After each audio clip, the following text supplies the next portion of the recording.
cette New Balance 576 qui a peut-être été éditée à 50 exemplaires pièce. Portable, mais c'est ma taille. Si, portable. Portable? Portable, bien sûr, portable. Tu vois, j'y vais, on peut y aller, c'est portable. C'est les rollers Nike, fin des années 70, tu as ta montre Quartz et ton Walkman Sony et ta paire de rollers, tu es libre. Ce gars-là, c'est un dictionnaire. Vous voyez, je peux rester assis comme ça et l'écouter pendant 1 heure. Qu'est-ce que c'est que ça? Qu'est-ce que c'est que ça? La paire intégrale peut se démonter. Elle est complètement en kit. Vous pouvez avoir 2 à 3 chaussures en une qui sera un four commercial monumental. Franchement, si je peux me permettre, c'est normal. Hein. Vu la tête de l'histoire.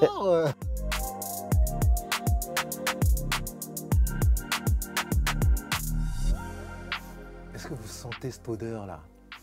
Ça sent l'archite, ça sent la poussière, c'est trop bon, je suis trop ravi. L'invité du jour, c'est Thomas. C'est le cofondateur de Bleu de Paname, Thomas Giorgetti évidemment pour ceux qui n'ont pas son nom. On est collègues évidemment, on se connaît. Et donc je suis content que tu nous reçoives aujourd'hui. Première question quand même avant de commencer et qu'on parle de tout ce qui se passe là. Qu'est-ce que tu portes aujourd'hui? Aujourd'hui, on est en plein hiver, hein. On commence à rentrer dans l'hiver, on est dans le fonctionnel, mais on est dans le confort. 992 New Balance, Made in USA, petite réédition de l'année dernière. On est sur quelque chose de confit, cosy. On n'est pas sur quelque chose d'extra hypeux en ce moment. Mais bon voilà, une bonne chaussure reste une bonne chaussure. Classique, mais efficace. C'est classique et efficace, mais il y a une paire quand même qui est assez incroyable.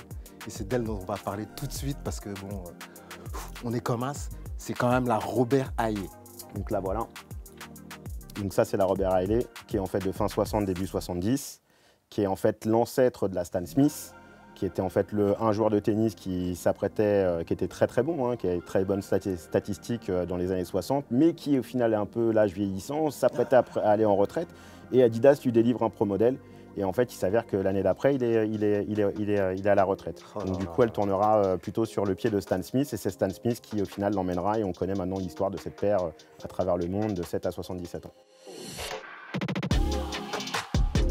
Bon, Thomas, j'avoue, on a un peu triché. Je t'avais demandé de sélectionner un petit peu des paires qui te ressemblent un peu. Et en même temps, je voulais montrer que tu étais à la fois sneakerhead, mais même plus que ça, tu es presque archiviste de la basket, donc tu nous as fait une petite sélection. On a parlé des Robert Haylet avant et des Adidas Stan Smith évidemment, mais moi c'est de celle-ci dont je veux parler là. Celle au fond. Dis-moi lesquelles. Bah oui, les Converse. Celle-ci? Bah ouais. Ah, celle-ci effectivement. Alors ça, c'est pas un modèle de fou en soi, parce que c'est un modèle un peu General Release, mais des années 70. Et ce qui est assez dingue, c'est que malgré son âge et effectivement le temps qui passe, ça reste quand même un modèle assez frais. On a l'impression que c'est un modèle qui a été un peu vieilli spécialement pour être vendu maintenant avec un effet de patine ancien, alors que pas du tout, le modèle est ancien. C'est une All-Star de chez Converse et c'est pas forcément un numéro emblématique, mais sa construction et sa fabrication est américaine et on peut voir vraiment la petite différence par rapport à ce qu'ils feront plus tard.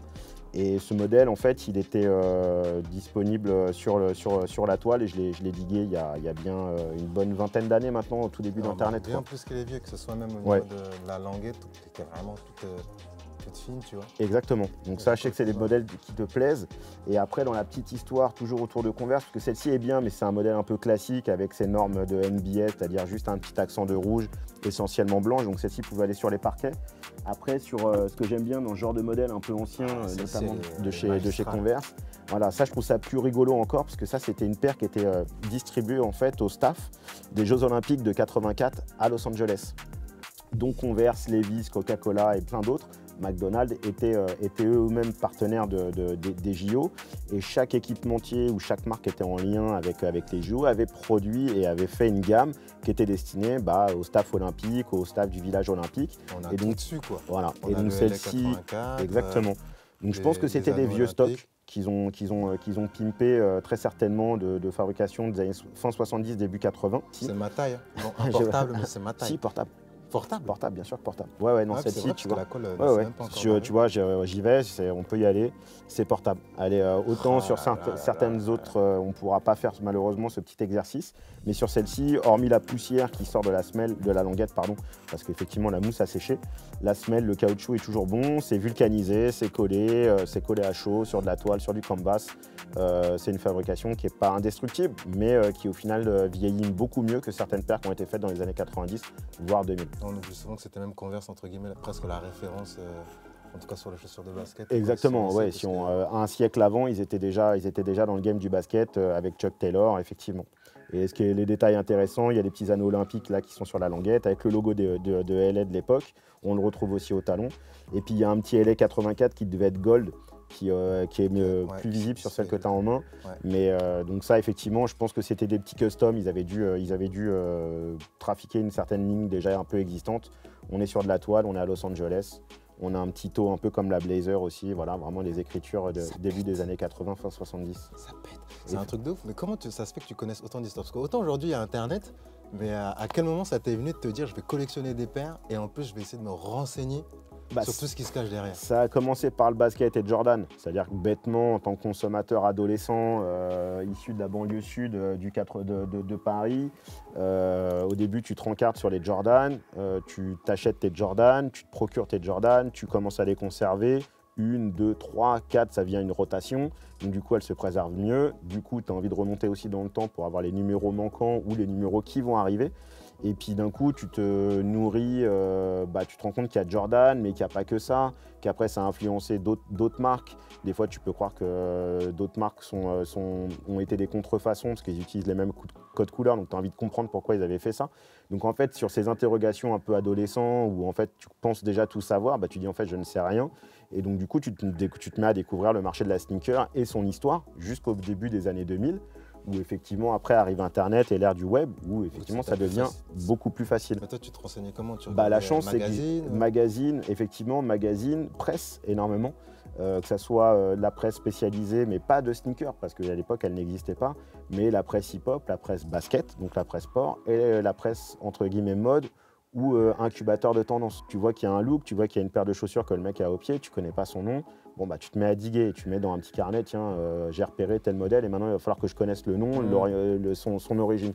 Donc tout ça, ça s'est fait avec le temps, ça s'est fait avec le réseau, ça s'est fait beaucoup aussi avec les voyages, parce que la chance a voulu, c'est que mon papa était un peu dans la musique, enfin clairement dans la musique, et que maman était dans les voyages, donc forcément avec le temps, ça m'a permis, eux, voyager tout le temps, et moi, étant gamin, j'ai pu bénéficier de certains voyages. T'avais ton trésor qui revenait. J'avais un trésor, effectivement, voilà, ça m'a permis d'avoir des Jordan pas assez tôt, parce que j'ai galéré pour avoir mes premières Jordan, mais à partir d'un moment où j'avais assez économisé, où mes parents partaient, je leur disais, ouais, s'il vous plaît, ramenez-moi tel numéro, ou tel basket si vous voulez croiser. Ça marche aussi avec le vêtement, parce que c'est pas pour rien, je pense que pas anodin que tu aies créé aussi une marque. Exactement. De fringues, mais tu collectionnes presque au-delà des sneakers, des trucs qui sont tous en lien, comme cette paire là de roller là, qui paraît juste incroyable. C'est fou, hein. Presque, elle pourrait même pas exister aujourd'hui. Là, tu es à la fin des années 70, tu es chez l'équipementier Nike, qui est à la base une marque de sport, et au final, là, te propose en fait une paire de rollers pour le côté lifestyle. On est quand même dans le sport. Le roller, c'est physique. Mais je te demanderais de regarder le châssis du roller et regarde la marque qui est marquée dessus. Tu vois, Nike. Donc c'est vraiment des Nike.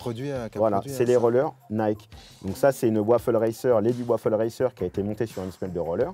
Ils avaient fait aussi des petits bijoux à cheville avec le logo. Donc on était sur une approche qui se tourne vers Venice Beach. On est sur le Studio 54. On est sur le divertissement vers l'extérieur. On est sur la mode du Walkman, parce que ça va tout à fait avec un Walkman. Fin des années 70, tu as ta montre Quartz et ton Walkman Sony et ta paire de rollers, tu es libre. C'est drôle parce que Nike, du coup, la LD Waffle, c'est le premier modèle, on peut dire presque lifestyle de Nike. En gros, c'est le premier modèle qui a cartonné et les mecs vont quand même un peu plus loin et se disent on va créer une paire de rollers pour déjà avec cette envie d'aller à la rencontre de la rue, quoi. Rien de plus irrévérent pour une marque de running de créer une marque de roller, en gros, enfin de faire un roller dans une période où justement la performance était de faire la chaussure avec le meilleur amorti et celle qui court le plus vite, qui te permettent de courir le plus vite. Donc ça, effectivement, c'est assez intéressant. C'est le genre d'histoire qui me passionne, entre guillemets, parce que je trouve ça cool que d'un moment donné, une marque comme Nike, au bout de 10 ans d'existence, se dise vas-y, tu sais quoi, on va casser le game, on va faire un pas de côté, on va faire une gamme de rollers et surtout c'est qu'ils vont être officiels, c'est-à-dire qu'ils se sont pris la tête à faire des châssis, ils se sont pas associés avec une marque de rollers de l'époque pour dire nous on sous-traite et puis on verra si ça marche ou pas, quoi. On donne juste des uppers et c'est tout, quoi. Pour freiner, quoi. Ouais. Voilà, donc le vrai quad, la définition du quad roller, c'est vraiment ça. Il y a une autre paire qui est intéressante aussi, c'est la Moab. Donc toi, tu as la OG.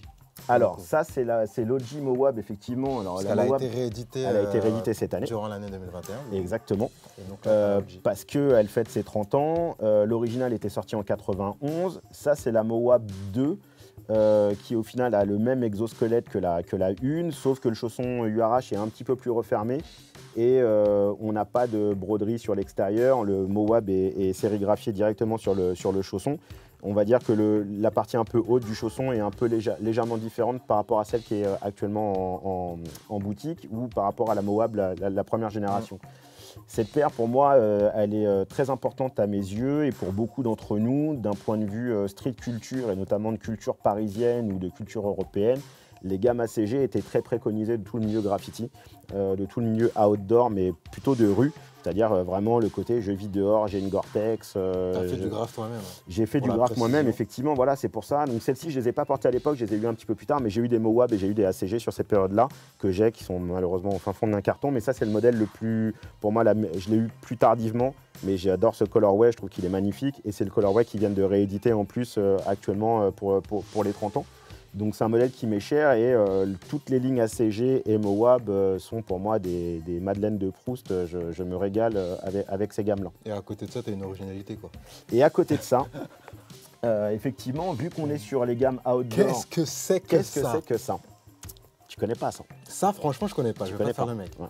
Je connais pas ça. Et bah ça, en fait, c'est les préquels de Move to Zero.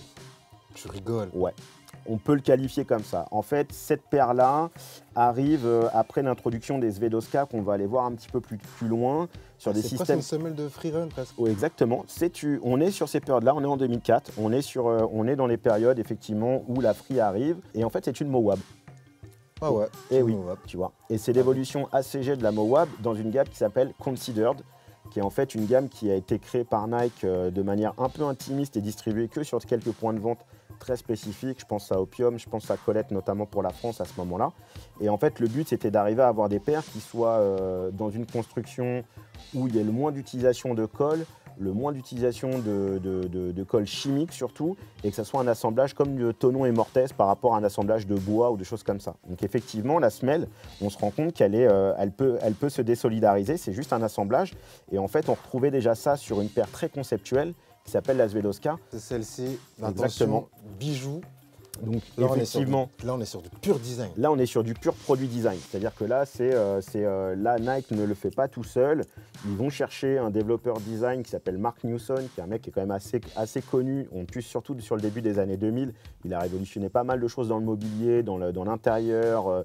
Le mec est un vrai designer produit qui a le vent en poupe. Et du coup, ils vont le chercher et on remarquera, il y a sa petite signature ici. Et lui-même est sur une conception de chaussures pas loin de l'architecture. Il approche ça comme une enveloppe avec des structures, des fondations.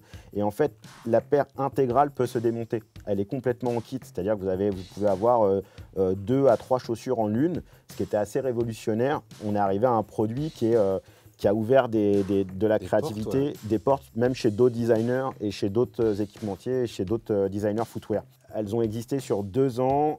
Ça n'a pas été le succès commercial le plus attendu de chez Nike, mais par contre, à date, ça reste quand même des paires qui sont les plus recherchées en ce moment parce qu'effectivement, c'était quand même très intimiste pour l'époque. Les points de vente qui accueillaient ce genre de design étaient très ponctuels. Hein. On est encore sur Colette, on est encore sur peut-être Dover Street Market à l'époque ou comme des garçons. Mais globalement, on est vraiment sur des bases très très pures.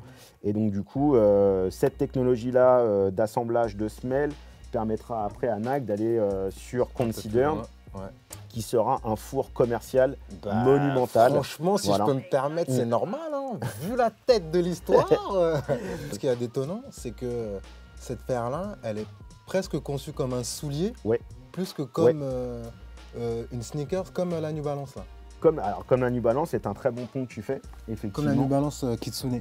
La New Balance qui est ici, on est en France, là on doit être en 2003 ou 4, je me souviens plus, enfin milieu des années 2000.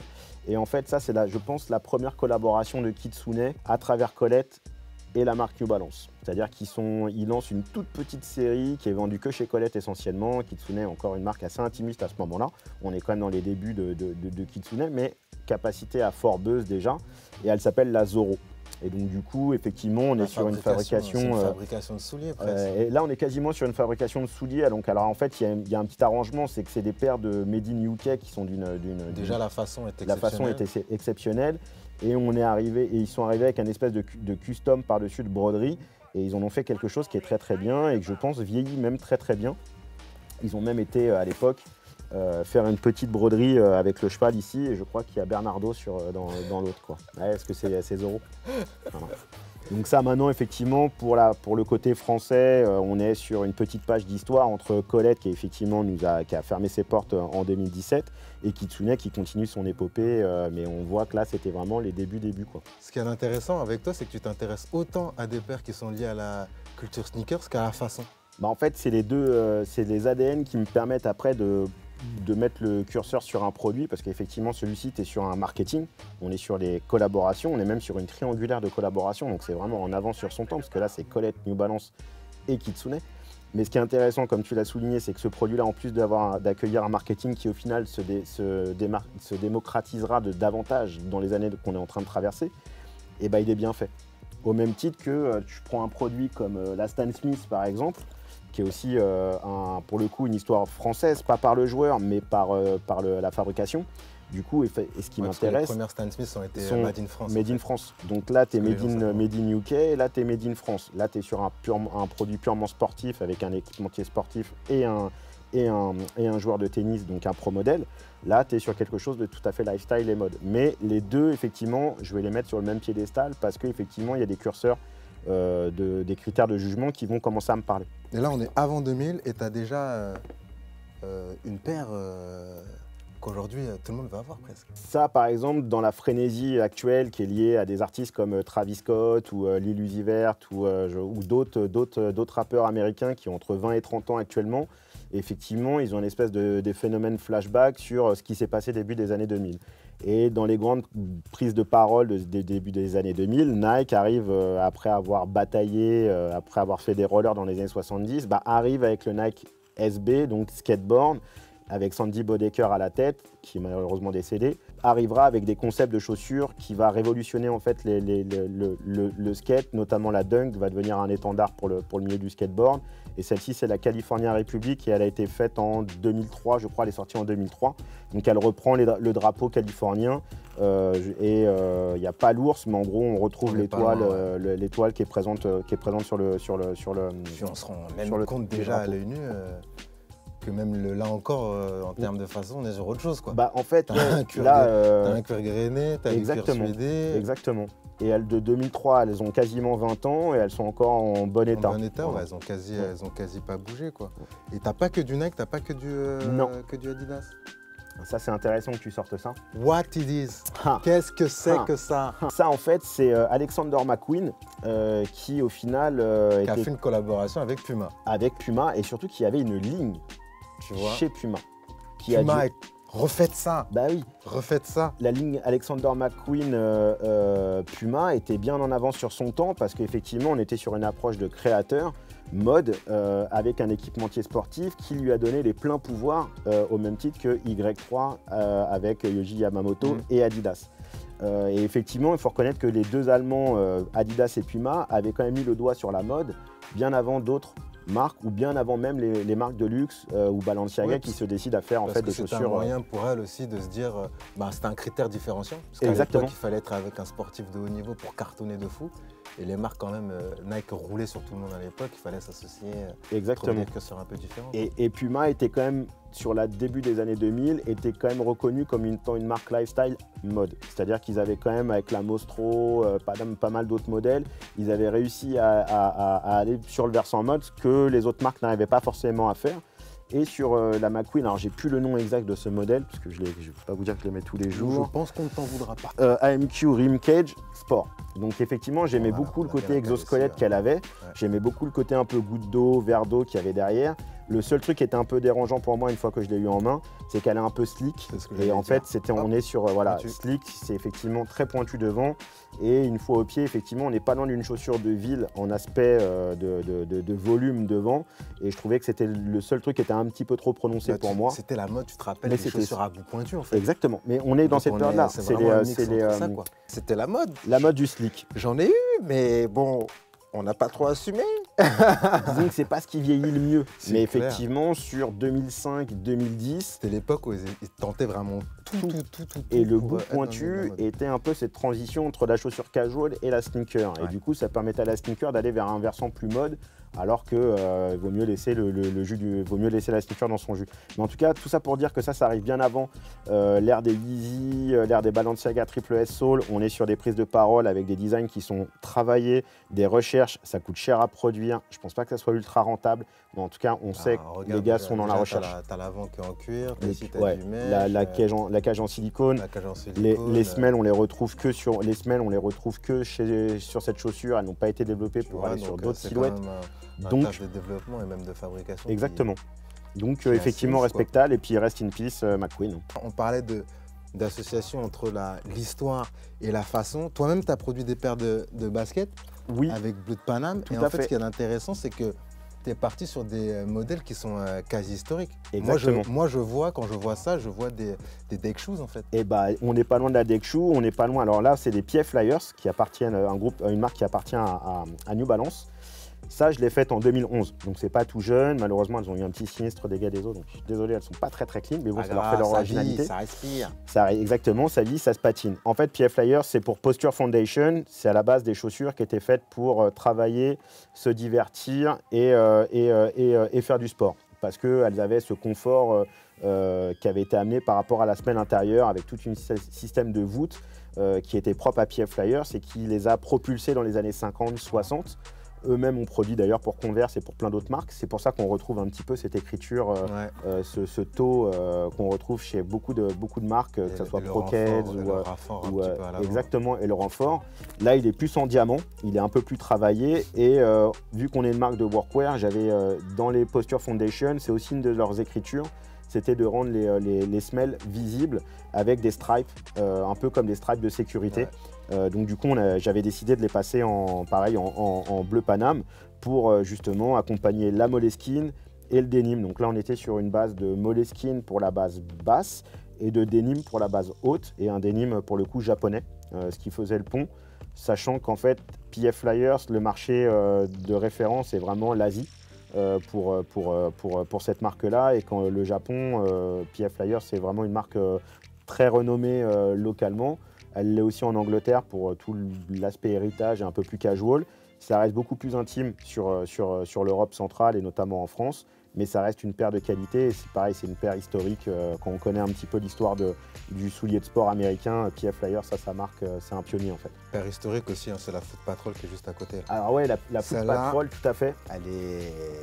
Faut la voir. Elle paraît simple comme ça, mais c'est un mix d'une ZX, en fait c'est les coloris de la ZX 8000 qui ont été adaptés sur une autre ZX pour justement amener un peu de clin d'œil de génération en génération. C'est quasi un coloris qu'on retrouverait même plus aujourd'hui. En fait, tu le retrouves sans le retrouver. C'est-à-dire que ce code couleur-là, avec ce petit violet, et notre cher Annie Clems pourrait nous en parler, parce que je sais que c'est un coloris qu'il affectionne particulièrement. C'est vraiment inspiré de tout l'univers des motos.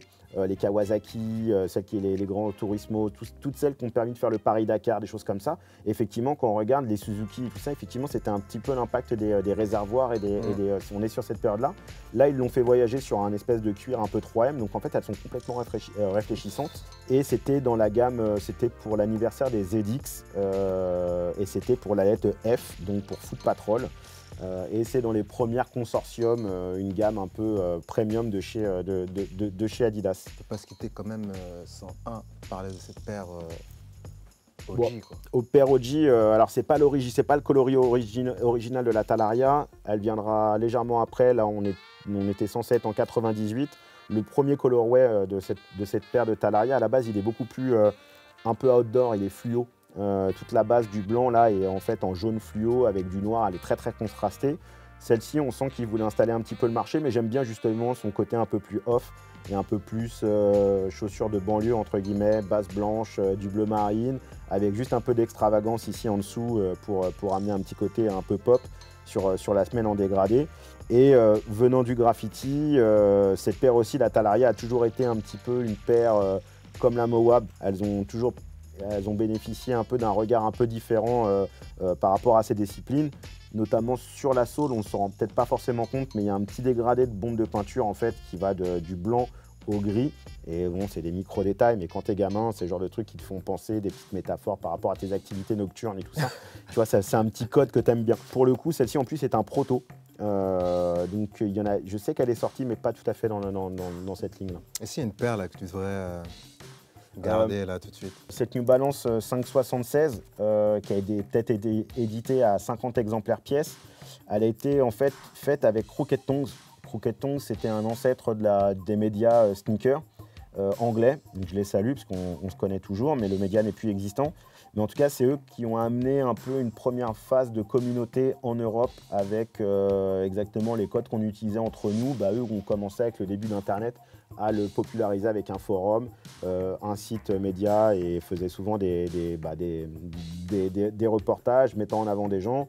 On s'était interviewés mutuellement il y a 20 ans maintenant et ils avaient sorti dans les premières paires un peu exclusives avec New Balance. Ils avaient fait ce pack-là, au même titre que on est dans les mêmes périodes. On voit la qualité d'ailleurs. On est sur les mêmes types de finition, le même type de cuir. Voilà, ça c'est début 2000. Mais même globalement, tu te rends compte que sur les paires, les finitions, ils faisaient plus d'efforts avant, quoi. Selon les équipementiers, j'aurais tendance à te dire oui. Regarde cette là, Air Force, tu sens que voilà, on n'est pas sur de la Air Force d'aujourd'hui, quoi. Là, on est quand même sur l'anniversaire de la Air Force One. Là, c'est la paire de BZP, donc Pedro Winter, co-signé par Sony, le DA de Headbanger. Techniquement, c'était déjà un peu complexe, je pense, pour eux d'arriver à reconstituer en fait toutes les écritures, la finesse de sérigraphie sur le cuir pour avoir le montage parfait, le calage parfait. Pareil, le dégradé de semelle, je pense qu'effectivement, il y a pas mal de petites recherches et développements, plus une qualité de cuir qui est quand même nettement, nettement supérieure. On est vraiment sur une très très belle qualité de cuir. Et puis il y a différents cuirs aussi. Hein. Ouais, il y a pas le même cuir. Différents cuirs, le swoosh aussi, le lining en mèche. Là, c'est un tissu à appliquer. Refaire, Les lacets se démontent. Et tu as des petits bijoux de lacets qui ne servaient pas à grand chose à l'époque, mais bon, voilà, qui apportaient tu pouvais les changer. Donc ça, c'est le bout du lacet, ça. C'est ouf. Après, tu as McFetridge. Est-ce que ça te parle, McFetridge? Pas du tout. Geoff McFetridge. Alors, en fait, ce gars-là, c'est un dictionnaire. Vous voyez, je peux rester assis comme ça et l'écouter pendant 1 heure, parce que là, ça, ce n'est rien. C'est vraiment une bibliothèque. Donc, McFetridge, je vous ai coupé. Geoff McFetridge. Le professeur. En fait, cette paire, elle paraît tout simple. Donc, c'est une Vandal, un modèle à la base sorti en 84-85 chez Nike, mais bon, là, réédité, donc début 2000. Très sous-côté en plus, la Vandal. Très sous-côté, la Vandal, mais parce qu'elle était peut-être tournée trop lifestyle et pas assez sport. J'allais le dire en plus, parce que c'est l'une des premières paires de Nike où j'ai craqué mon PL pour m'acheter une Vandal. Et donc du coup, tournée lifestyle, peut-être que les mecs préféraient avoir la Air Force qui elle était tournée performance, terrain, donc du coup c'était mieux à détourner. Puis elle était mieux portée aussi par la culture. Peut-être elle était mieux aussi portée et peut-être mieux marketée. Ouais. En tout cas pour ce modèle-là qui est de début 2003, c'est les premiers Quick Strike de chez Nike. Donc vraiment cette façon d'introduire des modèles limités, très rapides, cadencés. Et sa particularité, c'est qu'en fait, en dessous, ce tissu un peu seersucker, là, légèrement blanc et bleu, en fait, se cache, on le verra ici. Je vais essayer de le montrer à la caméra un peu mieux. En fait, vous avez ce traitement graphique, parce qu'à la base, Geoff McFetridge, excusez-moi pour mon anglais, est un designer graphiste. Et donc, du coup, est très reconnu à ce moment-là, fait beaucoup de pochettes d'albums, fait beaucoup graphiquement, est assez présent et fait partie de tous les graphistes stars sur sa génération et sur le début des années 2000. Donc Nike va le chercher pour 2 paires. Et en fait, le but, c'était d'arriver déjà à faire du DIY et de faire évoluer sa paire avec le temps. Ça, c'est un truc qui a été repris presque aujourd'hui. aujourd'hui. C'est pour ça. Et c'est pour ça qu'en ce moment, on est en 2021 et là, ils ont l'impression que maintenant, avec Travis Scott, c'est une révolution. Alors mais tu avais déjà des gars qui avaient bossé et qui avaient déjà fait une double écriture. Donc tu vois, tu as ces crocs derrière et puis plus tu portes la chaussure, plus tu vas laisser apparaître un motif argenté. Et en plus, le motif d'en dessous, il envoyait sévère. C'est-à-dire qu'il était à l'opposé total de ce que tu peux voir, ce côté un peu sage, un petit peu prépi. À l'intérieur, tu avais quelque chose d'argenté, ton sur ton, mais qui envoyait sévère. En fait, c'est trop cool. Cette collection est trop cool parce que c'est vraiment un mix entre l'histoire, du coup, la façon. Et c'est un bon moyen aussi de voir qu'avant, les Kanye West, les Virgil Abloh qui sont vénérés entre guillemets aujourd'hui, il y avait déjà des gars qui faisaient des choses hyper intéressantes un petit peu avant. Et ça, c'est SBTG, Sabotage, qui est en fait un mec qui faisait pas mal de custom et qui, au final, était connu pour ses customs qui coûtaient excessivement cher, fait à la main. Du coup, Nike est carrément venu le chercher pour le faire, on le fait officiellement. Donc ça, pareil, c'est une paire qui est un peu passée sous les radars maintenant, mais c'était une paire qui était très recherchée. Alors ça, on est en 2000, pareil, ça doit être 2006, je pense, 2006, 2007, j'ai oublié exactement la période pour celle-là. Ouais. Voilà, on a la mémoire qui flanche, 2006. Voilà, donc ça c'est 2006. Ça, pareil, c'est une paire qui est ultra travaillée. Le lining, il y a un cache lacet par-dessus. Tout ce qui aurait pu être fait et apporté en design par Kanye ou d'autres gars pensant amener une nouveauté, tu avais déjà jusqu'à 2010, toutes les choses ont déjà été abordées. Le côté upcycling, le côté DIY avec seconde vie sur la paire, le côté culture de la mode avec la culture de la sneaker. Tout est déjà là, toutes les fondations sont posées. Tout est déjà là, toutes les fondations sont posées. Je pense qu'on ne peut même pas conclure mieux que ça, quoi. Merci Thomas. C'était magique, c'était doux. Écoute, si ça vous a plu, ça m'a plu.